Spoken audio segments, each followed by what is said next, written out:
We hear in the letter to the Hebrews today this very curious saying. It says, "Do not neglect hospitality, for through it some have unknowingly entertained angels."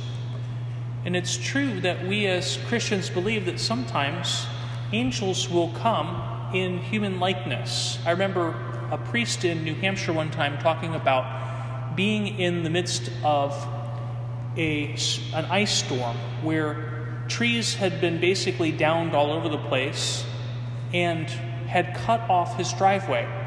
And as he went to get out of the driveway, a man appeared and just came up and said, "Oh, I've got to clear some other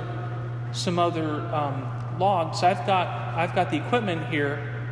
I'll take care of your driveway." So he cuts up the tree and removes it from the driveway.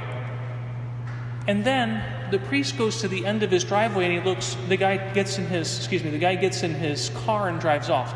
The priest gets to the end of his driveway, looks one way, and the road's blocked. He looks another way, and the road was blocked. So he said, "That must have been an angel," because there was no other way for anyone to drive up, like from either direction, or to even go the direction the guy had come. But this reminds us too of an often neglected gift that God gives to people, the gift of hospitality. It's a gift from God at times. It's different than just when people are able to arrange a party. It's different.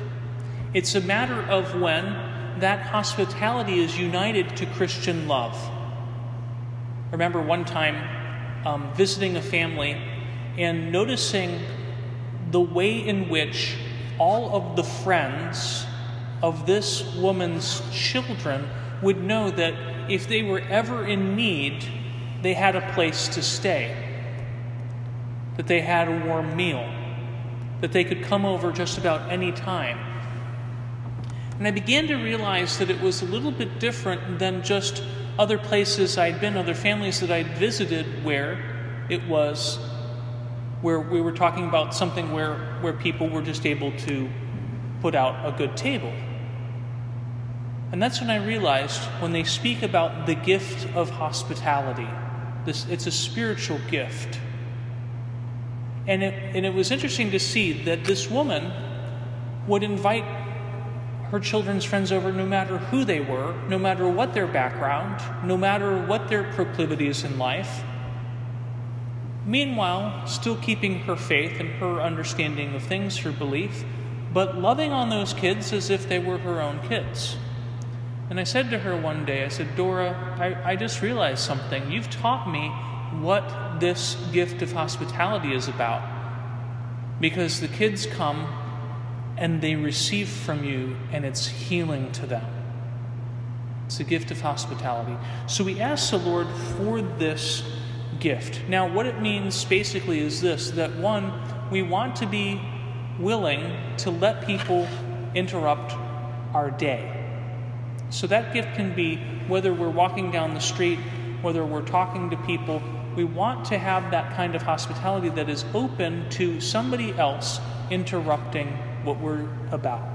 But at the same time, it means making sure that what we do in our homes, when we host people over, when we have them in a certain place, that it is connected with our heart for them.